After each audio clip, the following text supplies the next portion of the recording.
मोदक बनाने वाली सास बहू की सफलता। गौरी अपनी सास सुनंदा के साथ बल्लभगढ़ गांव में रहती थी। उसका पति महेंद्र पेशे से एक मोदक व्यापारी था।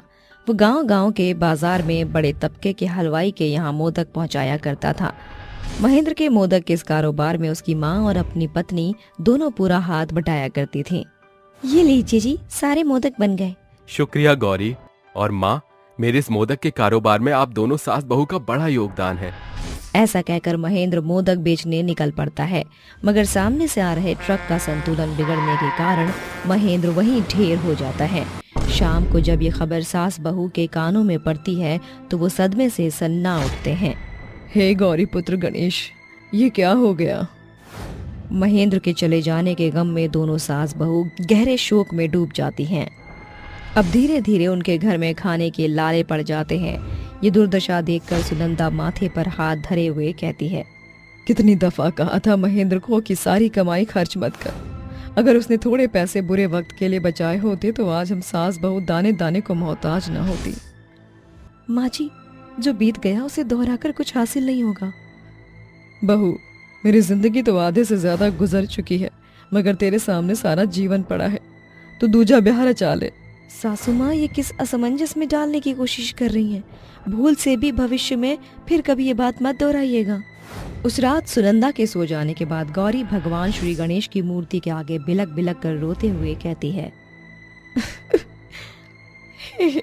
हे गौरी पुत्र गणेश, आप तो विघ्नहर्ता हैं, फिर क्यों आपको हम सास बहू के कष्ट दिखाई नहीं पड़ रहे? आपने मेरे पति को छीन लिया, अब ससुराल से नहीं जाना मुझे। रो रो कर गौरी की आंखें बोझिल हो जाती हैं। नींद में जाते ही गणेश जी गौरी को स्वप्न दर्शन देते हैं। जागो गौरी। गणेश भगवान को सामने खड़ा देख गौरी असमंजस में पड़ जाती है। मेरी आंखें जो देख रही हैं वो सच है या सपना? स्वयं गजानन मेरे सामने खड़े हैं। गौरी, तुमने जो टूटे मन से मुझे पुकारा, मैं आ गया। और भला भगवान अपने भक्तों की पुकार को अनसुना कैसे कर सकते हैं? मुझे तो आना ही था। भगवान, मैं ये प्रश्न पूछना चाहती हूँ कि आपको हमारे घर पर दुखों का पहाड़ तोड़कर क्या हासिल हुआ? तुम्हारे पति की मृत्यु स्वयं सृष्टि के रचयिता ब्रह्मा का लेख था। जानता हूँ, मगर ये विपत्ति दूर हो सकती है। तुम दोनों सास बहू मोदक मिष्ठान बनाने में बेहद निपुण हो, इसलिए मैं चाहता हूँ कि तुम दोनों मिलकर मेरे मन भावन मोदक बनाकर उन्हें बेचने का काम करो। मैं गजानन सदा तुम सास बहू के साथ वास करूंगा। तथास्तु। गणेश जी के ओझल होते ही गौरी अपने सपने से बाहर आती है तो वो देखती है कि गणेश जी की प्रतिमा जिस पर वो माथा धर कर सोई थी वहाँ पैसे पड़े हुए थे। अगली सुबह सुनंदा उससे कहती है, अरे बहू, ये तू महेंद्र के मोदक बनाने के बर्तन के सांचे के सामान के साथ क्या कर रही है? क्योंकि माँ जी, आज से हम दोनों सास बहू नए सिरे से मोदक बनाना शुरू करने जा रही हैं। अरे बहू, जिनके पास एक वक्त की रोटी के भी पैसे नहीं हैं, वो इतने महंगे मोदक बनाने का सामान कहाँ से मोल लाएंगे? सासू माँ, ये रहा सारा सामान। ये सारा सामान कहाँ से आया बहू?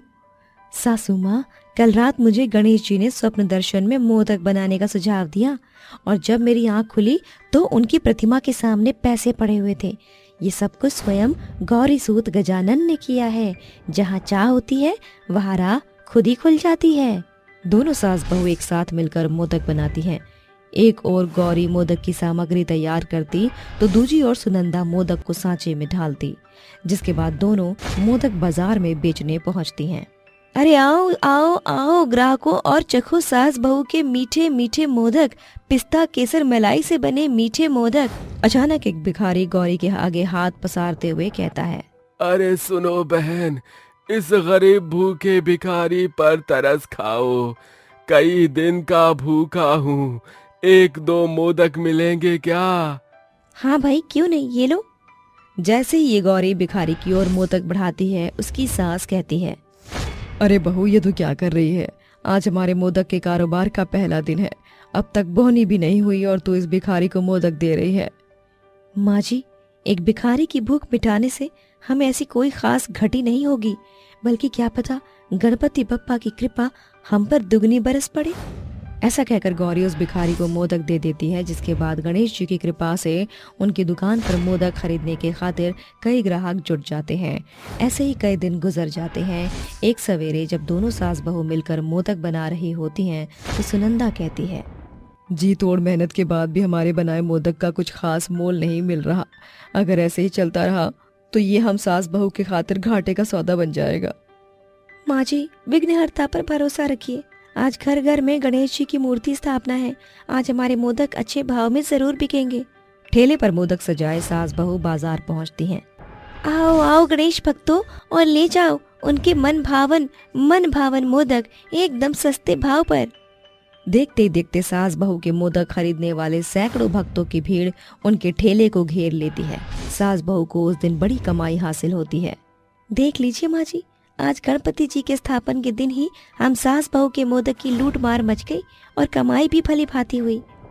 हाँ बहू, मोदक का इतना मोल गणेश जी ने ही मुहैया कराया है।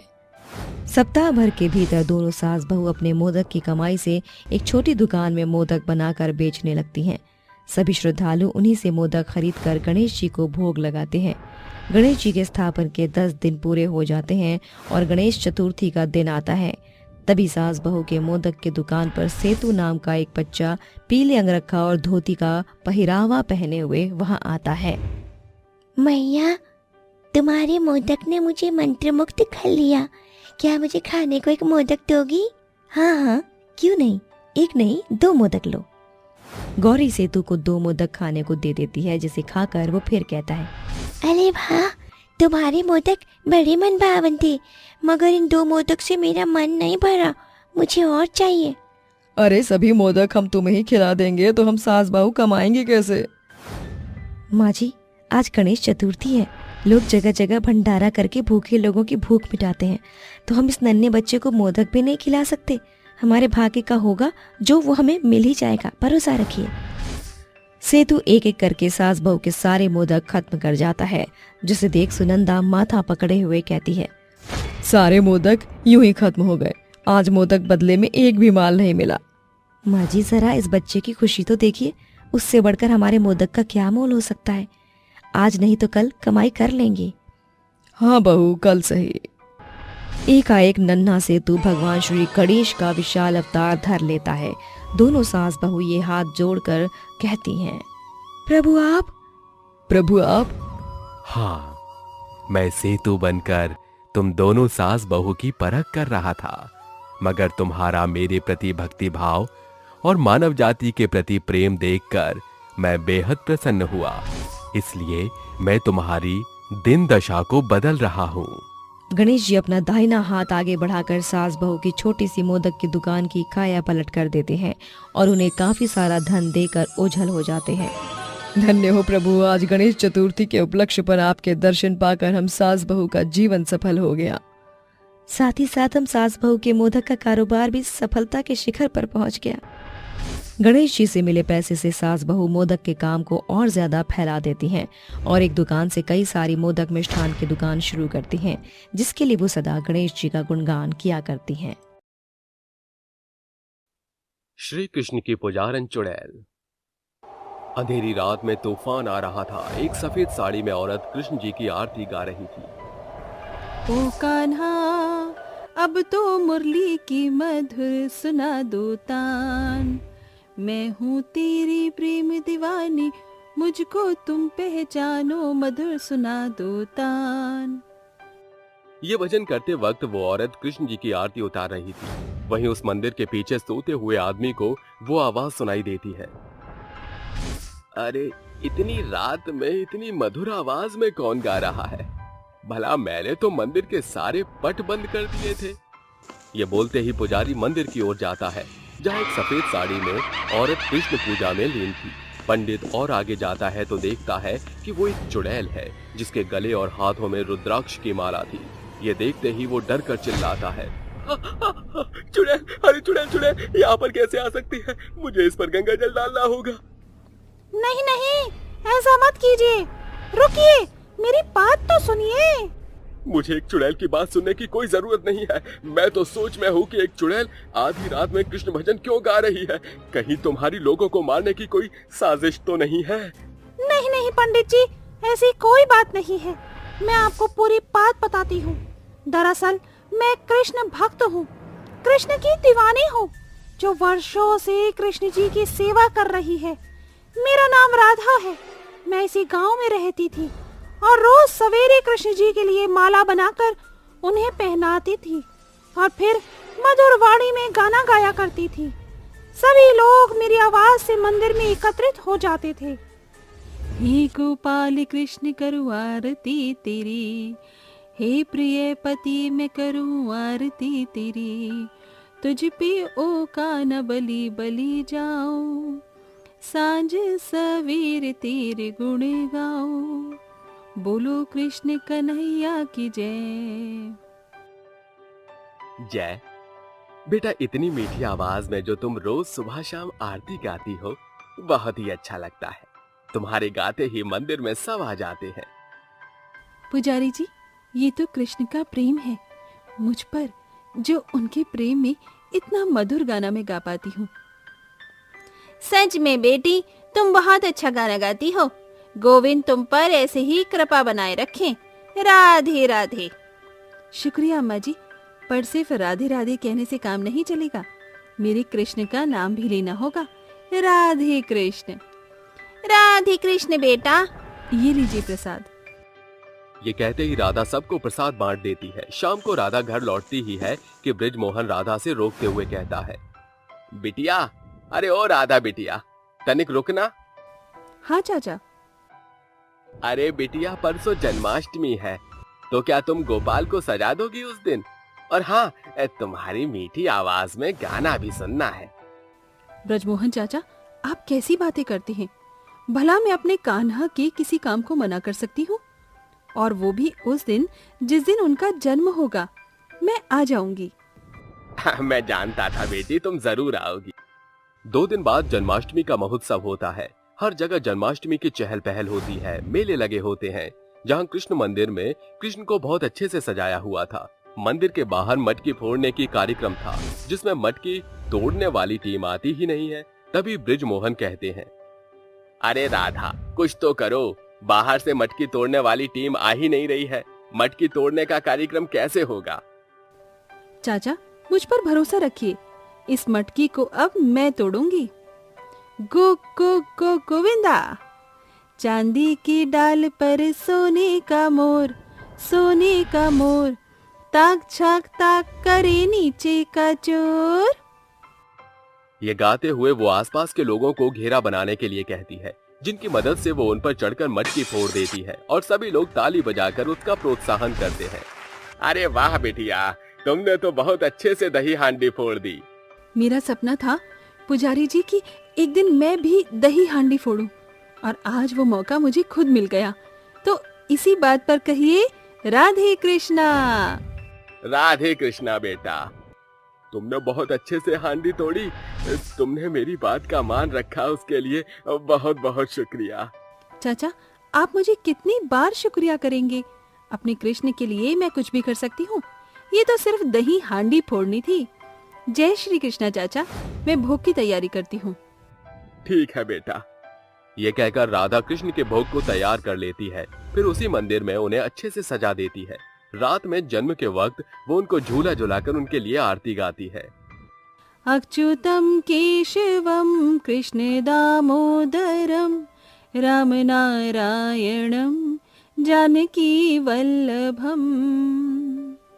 कौन कहती है भगवान आती नहीं, कौन कहती है भगवान आती नहीं, तुम मीरा की जैसी बुलाती नहीं।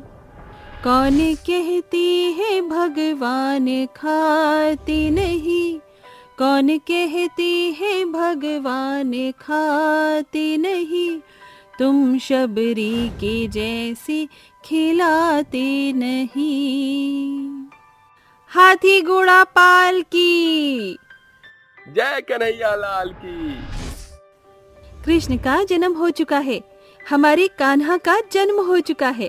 सब आइए और बारी बारी से माखन खिलाइए। तुम कृष्ण की सबसे बड़ी भक्त हो। जो दिन रात इस मंदिर में उनकी पूजा और सेवा करती हो, तो सबसे पहले तुम ही उन्हें माखन खिलाओ। हाँ हाँ, तुम ही माखन खिलाओ। ठीक है, आप सब इतना कह रहे हैं तो मैं ही कृष्ण को माखन खिलाती हूँ। ये कहते ही वो कृष्ण को माखन खिलाती है। सब धूमधाम से कृष्ण जन्माष्टमी का महोत्सव मनाते हैं। वक्त बीतता है, राधा कृष्ण के मंदिर में बैठी बैठी वो सेवा करती, उन्हें समय पर भोग लगाती और भजन कीर्तन किया करती थी। मंदिर के बाहर भीड़ लगी हुई थी और वहाँ एक बड़ी मशीन मंदिर को तोड़ने जा रही थी। राधा जैसे ही आती है, उस भीड़ को देखकर बोलती है, ये इतने सारे लोग क्यों हैं यहाँ पर, और ये जेसीबी की मशीन इधर क्यों है? अरे राधा बिटिया, अच्छा हुआ तू यहाँ पर आ गई। अरे देखो ना, ये मंदिर को तोड़ने वाले हैं। ये कहते हैं कि सरकार इस मंदिर को तोड़कर यहाँ पार्क बनाना चाहती है, इसलिए ये इस मंदिर को तोड़ देंगे। ये मंदिर नहीं टूटेगा। आप सुन रहे हैं मेरी बात? आप सब यहाँ से वापस लौट जाइए। ये मंदिर नहीं टूटेगा। इस मंदिर से हम सबकी बहुत आस्था जुड़ी हुई है और आप इसे तोड़ नहीं सकते।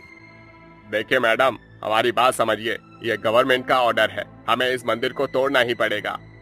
ठीक है, फिर आप भी यही हैं और मैं भी यही हूँ। देखती हूँ इस मंदिर को आप कैसे तोड़ते हैं। इसे तोड़ने से पहले आपको मेरी लाश पर से गुजरना होगा। मैडम, हमारी बात को समझिए, वरना अंजाम बुरा होगा। कान्हा, ये जिंदगी तुमने ही दी है और तुम ही पर लौटा दूंगी। ये मैंने वचन लिया है। मैं इस मंदिर को तोड़ने नहीं दूंगी। यदि इसमें मेरी जान भी चली जाए तो मुझे कोई गम नहीं। जय श्री कृष्णा। ये बोलकर राधा मंदिर को बचाने के लिए अपनी दोनों बाहें फैलाए जेसीबी के आगे खड़ी हो जाती है। जहाँ एक तरफ टस से मस वो नहीं होती, वहीं सरकारी अधिकारी भी मानते नहीं हैं और वो मंदिर को तोड़ने लगते हैं कि बीच में राधा आ जाती है, जिससे उसकी मृत्यु हो जाती है। तभी वो एक चुड़ैल बनकर कहती है, मेरी सेवा और आस्था के बाद भी मैं नाकाम हो गई और ये मंदिर टूट गया। बचपन से मैं यहाँ अपने कृष्ण की भक्ति करती आई हूँ। ये जगह ना सही तो कहीं और ही सही, लेकिन मैं अपने कृष्ण की भक्ति करना कभी नहीं छोड़ूंगी, चाहे उसके लिए मुझे किसी और मंदिर में ही क्यों न जाना पड़े। चुड़ैल की कहानी सुनते हुए पुजारी को रात से सुबह हो जाती है, जहाँ कोयल कू कू कर रही थी। और उस दिन के बाद से पंडित जी, मैं यहाँ पर आ गई। मैंने सोचा मैं कृष्ण की भक्ति यहीं पर किया करूंगी। तुम तो सच में कृष्ण के मीरा की जैसी हो, उसी की तरह भक्ति करती हो। मुझे माफ कर देना बेटी, पर अब की बार मैं तुम्हें पूजा करने से नहीं रोकूंगा। तुम तो एक पवित्र आत्मा हो जो कभी भी किसी भी मंदिर में आ जा सकती हो। जी पुजारी जी। दोनों को बात करते हुए एक पति पत्नी का जोड़ा देख लेता है और कहता है, अरे पंडित जी, ये मैं सुबह सुबह क्या देख रहा हूँ? आप एक चुड़ैल से बात कर रहे हैं। कहीं इसने हम सबको नुकसान पहुंचा दिया तो? ऐसा कुछ नहीं होगा बेटी, ये एक पवित्र आत्मा है और ऐसा बिल्कुल नहीं कर सकती। मैं तुम्हें इसकी सारी बातें बताता हूँ। पंडित ये कहते हैं उन दोनों को सब कुछ चुड़ैल के बारे में बता देते हैं, जिसके बाद उन्हें यकीन हो जाता है और वो चुड़ैल को कुछ भी नहीं कहते। जिसके बाद चुड़ैल को कृष्णा की पूजा करने से कोई भी मना नहीं करता और उसके साथ मिलकर कृष्ण के गीत गाते हैं। ओ कान्हा, अब तो मुरली की मधुर सुना दे, दोता कान में तो मेरी प्रेम दीवानी, अब तो सुना दोता। कृष्ण की जादुई मूर्ति। मुरली एक मूर्तिकार था जो गोकुल गांव में अपने पत्नी कंचन और 2 बच्चे 5 साल की राधिका और 6 माह के केशव संग रहा करता था। मुरली कृष्ण जी की मूर्ति बनाकर बाजार में बेचा करता था। उसी कमाई पर उनकी रोजमर्रा की जरूरत आश्रित थी। एक सांझ मुरली थका मांदा घर लौट कर आता है। अरे कंचन, जरा एक गिलास पानी तो लाना। कंचन मुरली का उतरा हुआ चेहरा देखकर कहती है, अजी क्या हुआ? आपका चेहरा इतना मुरझाया हुआ क्यों है? अरे क्या बताऊं, बाजार में मूर्तियों की संख्या बढ़ती ही चली जा रही है। जी तोड़ मेहनत करने के बावजूद भी कोई विशेष कमाई हाथ नहीं लगती। कितने सपने सजोए थे कि अपने दोनों बच्चों को उज्जवल भविष्य देंगे। अब तक राधिका का विद्यालय में दाखिला करने के भी पैसे नहीं जुटा पाए हम। अजी धीरज रखिए, देखना कान्हा जी की कृपा से सब कुछ संभल जाएगा। हाँ कंचन। कुछ दिन ऐसे ही गुजर जाते हैं, मगर मुरली के मूर्तियों की बिक्री एकदम से बंद पड़ जाती है, जिसके चलते उसके घर में घनघोर गरीबी छा जाती है। आधी रात केशव को रोता देख कंचन कहती है, चुप हो जा मेरा राजा बेटा केशव, ऐसे नहीं करते बेटा। अरे केशव इतना क्यों रो रहा है? अजी भूख से बिलख रहा है। हाँ, पिछले 2 रोज से तुम्हारे पेट में अन्न का एक दाना नहीं पड़ा, तो भला केशव को दूध कहाँ से मिलेगा? जाने कृष्ण कन्हैया और कितने कहर ढाएंगे अपने भक्तजनों पर। हर एक दिन मुरली अपनी मूर्ति को बेचने की खातिर हाथ पांव मारता है, मगर हर एक सांझ वो छूछे हाथ घर लौटकर चला आता है। देखते ही देखते 5 दिन बीत जाते हैं। कंचन के घर के तख्त पर बने मंदिर में रखे बाल गोपाल की प्रतिमा के पास भाव विभोर होकर वो कहती है, क्यों कृष्ण कन्हैया, आपकी नजरों के सामने इस बेबस माँ का बालक भूख से बिलक बिलक कर रो रहा है, फिर भी आप मूर्ख बने बैठे हैं। मेरा रोम रोम और मेरी काया तुम्हारे आश्रय है प्रभु। अगर इस भक्त की कृष्ण भक्ति खरी है तो आज तुम दरस दिखाओगे प्रभु, वरना मैं ये समझ लूंगी कि मेरी भक्ति में खोट है। कंचन के आंसू की बूंद बाल गोपाल की मूर्ति के पांव पर पड़ते ही बाल गोपाल की मूर्ति में मानो जान पड़ जाती है, जिसके साथ एक तेज सुनहरी चमक पूरे घर को चकाचौंध करने लगती है। कृष्ण की जादुई मूर्ति के मुख से ढेर सारे सोने के सिक्के बाहर निकलते हैं, जिसके बाद मूर्ति पहले की भांति एकदम सामान्य हो जाती है। हे मुरली मनोहर, ये तेरी कैसी माया है प्रभु? कंचन, तुमने अपनी संपूर्ण काया से कृष्ण भक्ति जो की, इसलिए भगवान श्री कृष्ण की सामान्य मूर्ति में जादू हुआ। अजय जाइए, जल्दी से कृष्ण की जादुई मूर्ति से मिले इन सोने के सिक्कों को बेचकर राशन पानी ले आइए। कृष्ण की जादुई मूर्ति से मिले सुनहरे सिक्कों को मुरली एक ऊंचे तबके के सुनार के हाथों सौदा करके सामान लेकर घर लौटकर वापस आता है, जहां राधिका कहती है, माँ, बहुत जोरों की भूख लगी है, कुछ खाने को दो ना।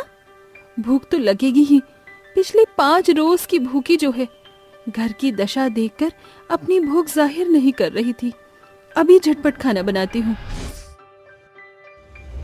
कंचन खाना बनाकर राधिका और मुरली को परोस देती है। अजी सूरज ढल गया, सुन नहीं रहे बाल गोपाल की आरती की गूंज पूरे गोकुल गांव में गूंज रही है। आप शुरू कीजिए, मैं जरा आरती करके आती हूँ। कंचन कृष्ण जी के बाल गोपाल स्वरूप की आरती करके उन्हें शुक्रिया अदा करती है। शुक्रिया कान्हा, आपकी मूर्ति में जादू ना होता तो आज भी मेरे घर का चूल्हा उदास ही पड़ा होता। इसके बाद सभी साथ मिलकर खाना खाते हैं। तभी गिरिजा उनके किवाड़ पर दस्तक देता है। जय श्री कृष्ण मुरली भाई।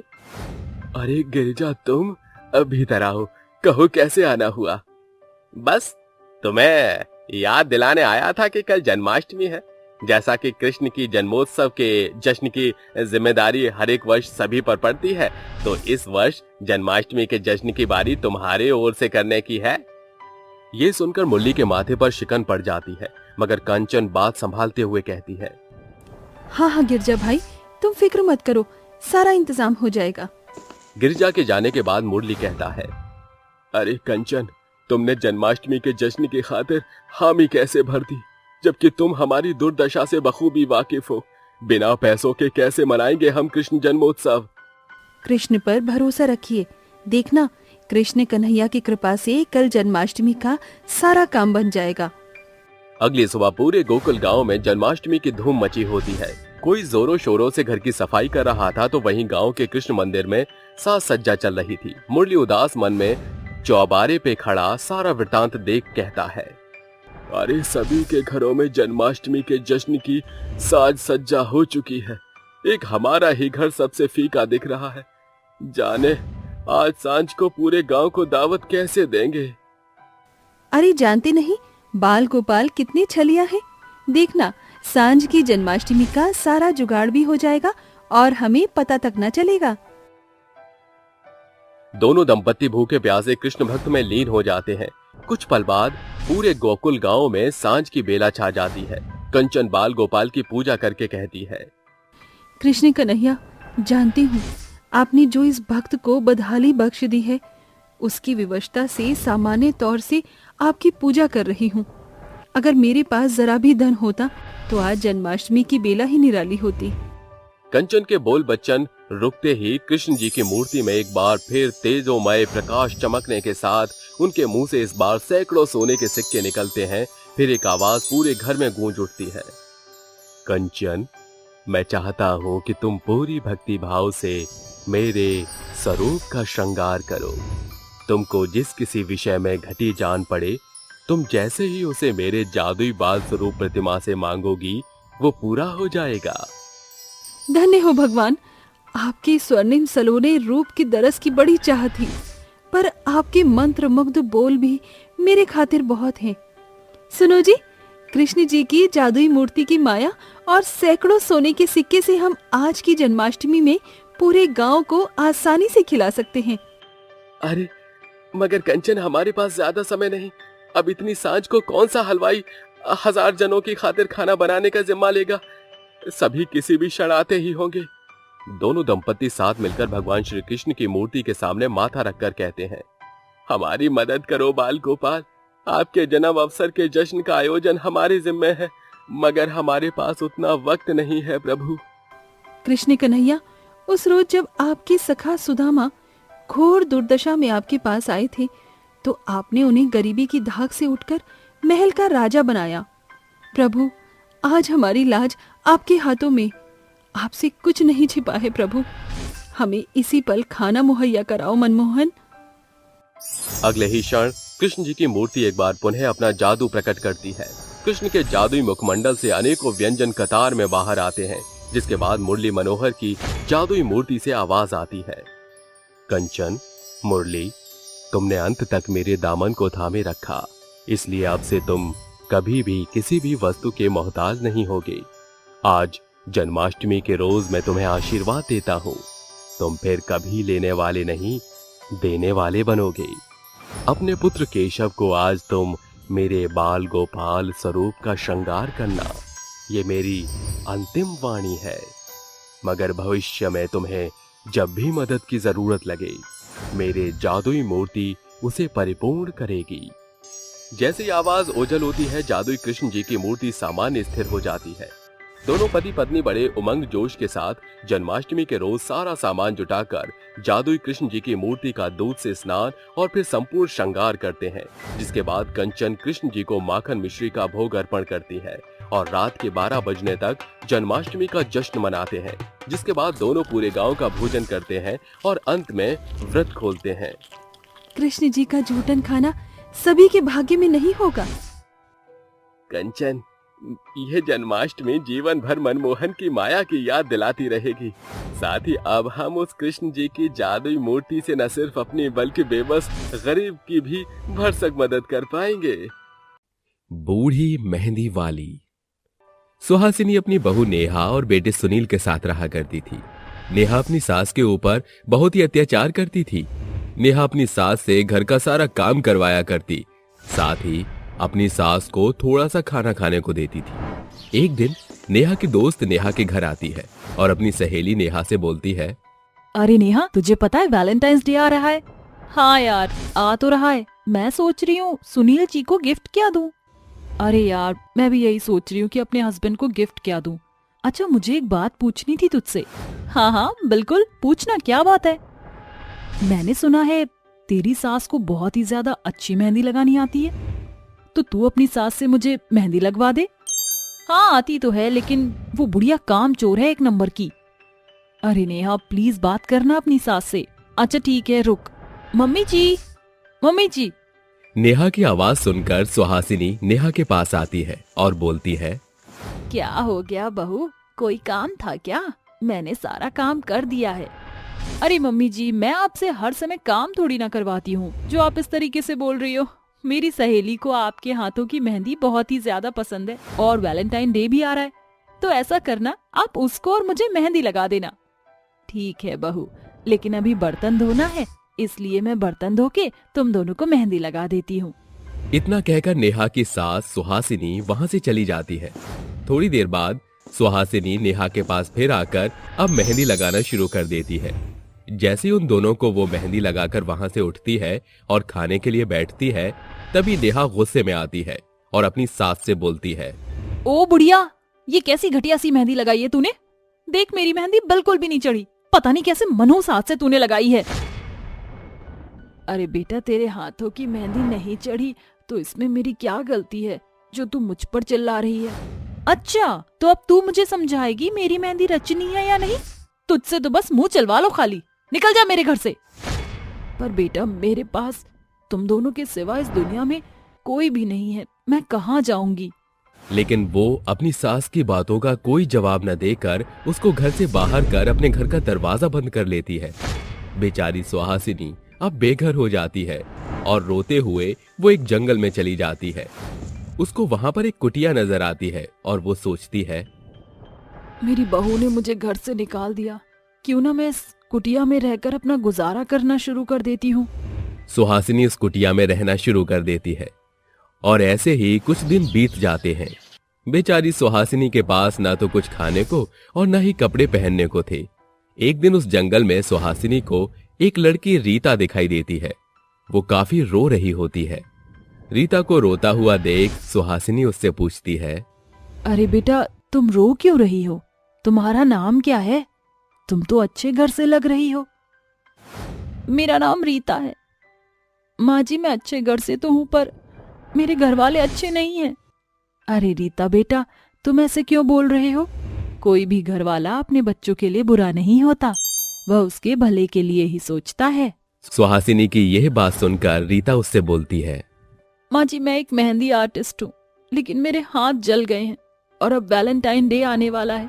मुझे कुछ भी समझ नहीं आ रहा कि मैं क्या करूँ। वहीं दूसरी तरफ मेरे घर में मेरे अलावा उस घर की कोई भी देख रेख नहीं करता, और आज जब मेरे हाथ जल गए हैं तो मेरे घर वालों ने मुझे उल्टा सीधा बोलकर घर से निकाल दिया। बेटा रीता, तुम कहो तो मैं मेहंदी लगा दूं तुम्हारे ग्राहकों को।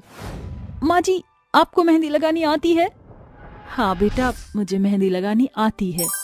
इतना कहकर रीता अपनी कुछ सहेलियों को सुहासिनी के घर के पास ले आती है और सुहासिनी सबको मेहंदी लगाना शुरू कर देती है। थोड़ी ही देर में एक एक करके सुहासिनी सबको मेहंदी लगा देती है। उसकी मेहंदी देखकर सभी बहुत खुश हो जाते हैं। सुहासिनी की मेहंदी देख रीता सुहासिनी से बोलती है, माँ, आपको इतनी अच्छी मेहंदी आती है तो आप मेहंदी का ही कारोबार क्यों नहीं शुरू कर देती हो? अरे बेटा, मैं एक बूढ़ी औरत हूँ, मैं कैसे कर सकती हूँ? मेरा तो खाने तक का कोई ठिकाना नहीं है। ये सब सुनकर रीता को बहुत दुख होता है और रीता समझ जाती है कि सुहासिनी की बहू और बेटों ने उन्हें घर से निकाल दिया है। रीता अपने मन में सोचती है, माँ जी के अंदर इतना टैलेंट है, मुझे माँ जी के लिए कुछ करना चाहिए। अगले दिन रीता सुहासिनी के पास फिर से कुछ लड़कियों को लेकर आती है। लड़कियों को देखकर सुहासिनी बोलती है, बेटा रीता, आज फिर तू इन लड़कियों को लेकर आई है? हाँ माँ जी, वो दरअसल मेरे हाथ जले हुए हैं ना, तो आप इन सबको मेहंदी लगा दीजिए। सुहासिनी भी अब समझ गई थी कि रीता उसकी मदद कर रही है और अब वो सभी औरतों को मेहंदी लगाने लगती है। धीरे धीरे सुहासिनी के पास लड़कियां आती गईं और उससे मेहंदी लगवाती गई और धीरे धीरे सुहासिनी की कुटिया के बाहर अब भीड़ इकट्ठा होने लगी और सुहासिनी ने अपनी कुटिया के बाहर बैठकर एक एक करके सभी लड़कियों और औरतों को मेहंदी लगाना शुरू कर दिया। सुहासिनी का ये कारोबार बहुत आगे बढ़ गया और सुहासिनी देखते ही देखते बहुत अमीर हो गई, क्योंकि सुहासिनी एक बहुत ही अच्छी मेहंदी आर्टिस्ट थी। वहीं दूसरी तरफ नेहा और सुनील का घर चलना मुश्किल हो गया, क्योंकि सुनील का एक्सीडेंट हो गया था। बेचारा नेहा का रोते रोते बुरा हाल हो रखा था कि तभी उसको खबर आती है कि उसकी सास एक मेहंदी आर्टिस्ट बन गई है और वो अपने मन में सोचती है, माँ जी के साथ मैंने कितना बुरा बर्ताव किया। उनके इस टैलेंट को हमेशा ठुकरा दिया और उनसे सारा काम करवाया करती थी। मुझे माँ के पास जाकर उनसे मदद की गुहार लगानी चाहिए, क्या पता वह मुझे माफ कर दे।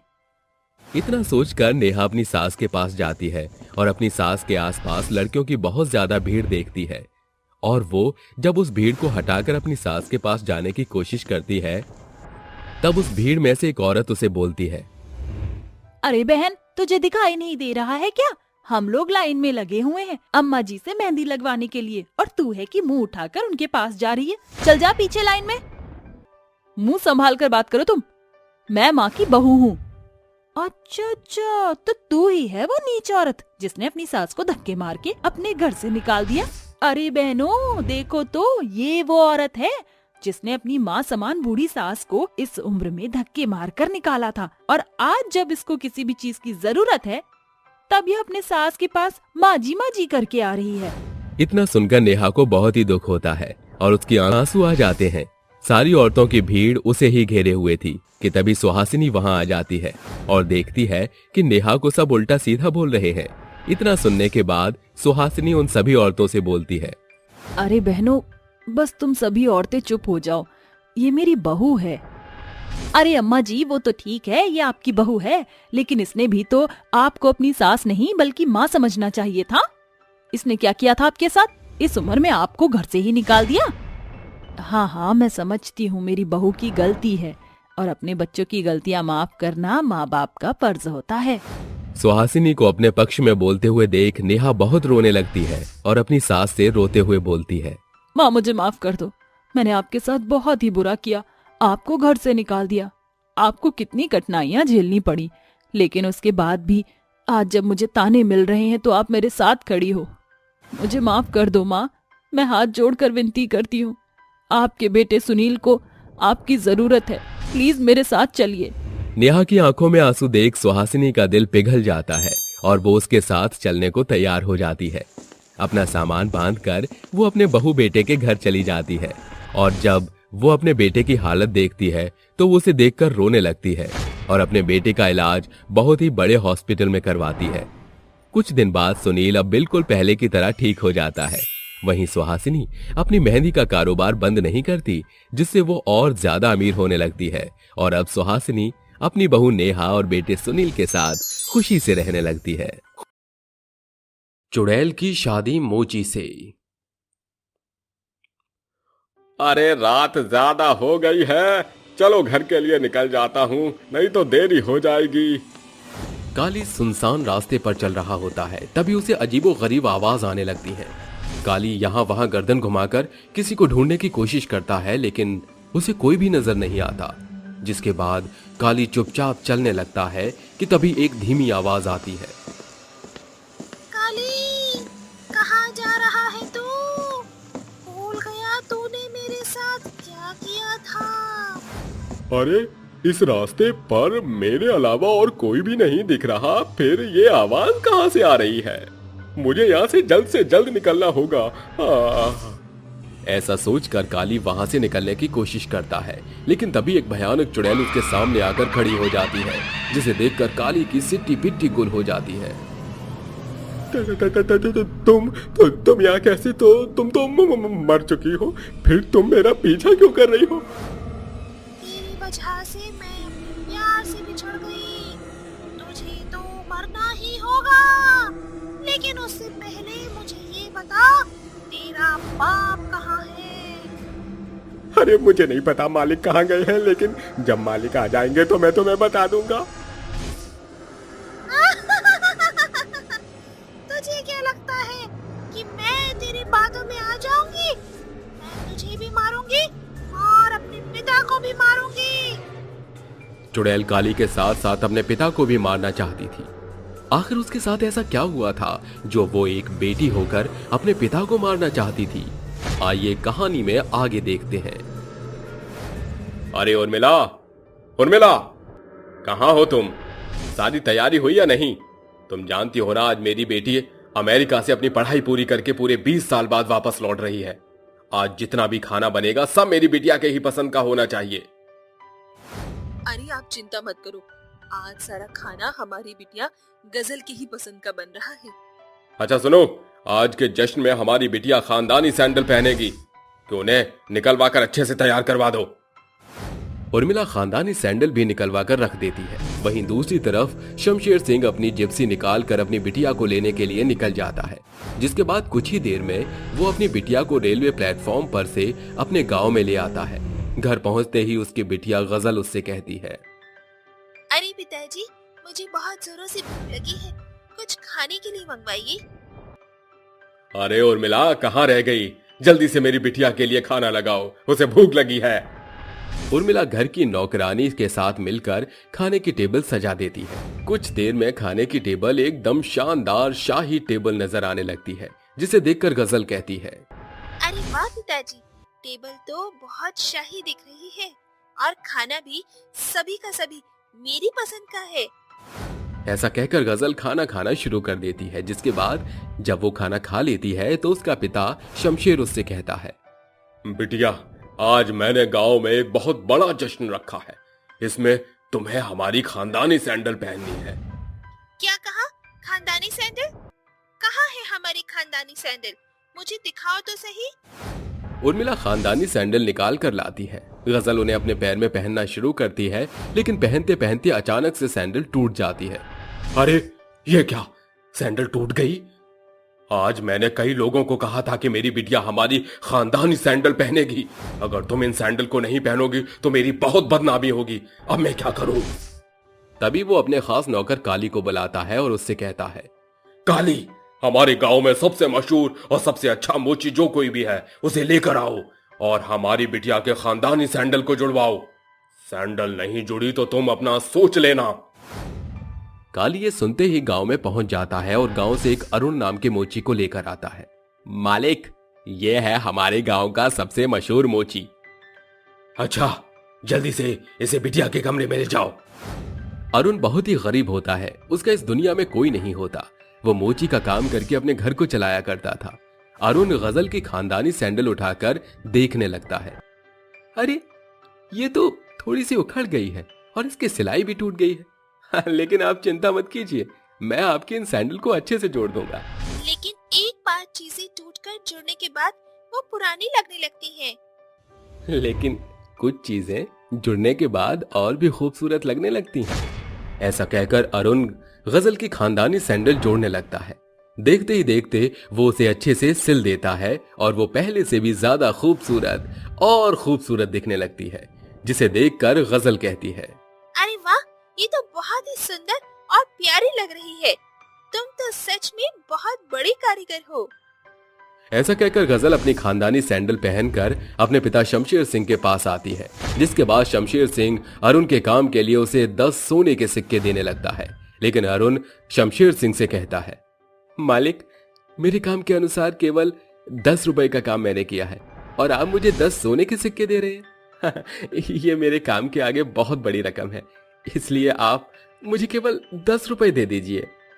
ये सब सुनने के बाद गजल अरुण से कहती है, अरे कोई तो सोने के सिक्के लेने के लिए पागल हो जाता है और तुम हो कि केवल 10 रुपए मांग रहे हो। देखिए, मेरा काम मेरा पेशा है, लेकिन अच्छा काम करके मैं लोगों को ठगता नहीं हूं, इसलिए जितना काम किया है उसके उतने ही पैसे मांग रहा हूं।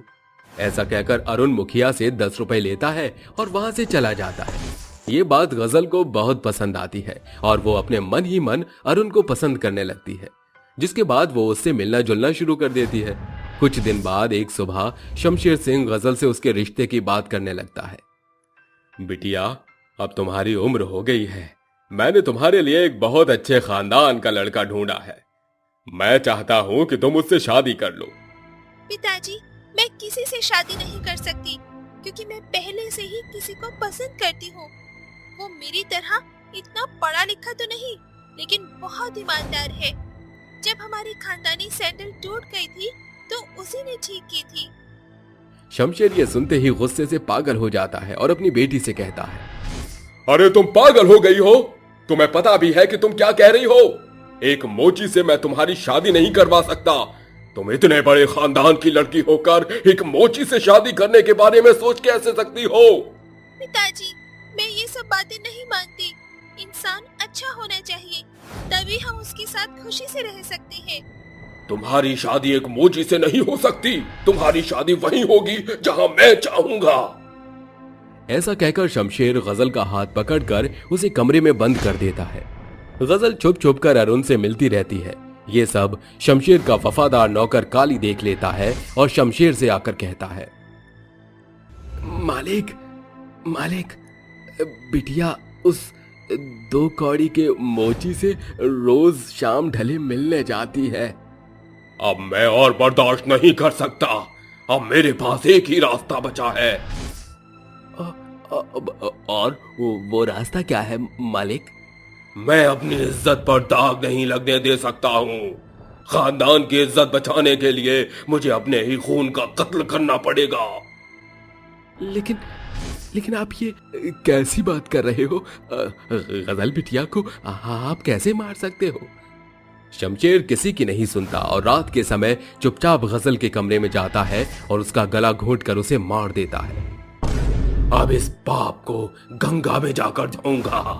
वो गजल को मारकर गंगा नहाने के लिए निकल जाता है, लेकिन मरने के बाद भी गजल की आत्मा को शांति नहीं मिलती और वो चुड़ैल बन जाती है। मेरे पिता होकर इन्होंने मेरी जान ले ली और मेरी शादी अरुण से नहीं होने दी। अब मैं अपनी मौत का बदला जरूर लूंगी, फिर चाहे कुछ भी हो जाए। चुड़ैल सबसे पहले काली के पास जाती है और उसे मार देती है, जिसके बाद वो अपने पिता से अपनी मौत का बदला लेने के लिए उनके पास जाकर उन्हें भी मार देती है। अपने पिता को तो मैंने मार दिया, लेकिन क्या पता अरुण मेरे मरने के बाद मुझसे डर जाए और मेरे पास भी ना आए। ऐसा सोचकर चुड़ैल रोने लगती है और रोते रोते वो खुद से कहती है, मैं तो मर चुकी हूँ, लेकिन अगर जाने से पहले एक बार अरुण से नहीं मिली तो मेरी आत्मा को शांति नहीं मिल पाएगी। ऐसा सोचकर वो अरुण के पास जाती है। अरुण जैसे ही अपने सामने गजल की चुड़ैल को देखता है, वो उससे कहता है, अरे गजल, ये सब क्या हो गया? क्या हो गया तुम्हारे साथ? किसने किया ये सब तुम्हारे साथ? गजल उसे सारी बात बताती है, जिसे सुनने के बाद अरुण उससे कहता है, अरे मेरा इस दुनिया में कोई नहीं है, मैं तुमसे बहुत प्यार करता हूँ और मैं तुम्हारे मरने के बाद भी तुमसे शादी करूंगा। ऐसा कहकर अरुण चुड़ैल की मांग भर देता है और उससे शादी कर लेता है, जिसके बाद अरुण अपनी चुड़ैल पत्नी के साथ खुशी खुशी रहने लगता है।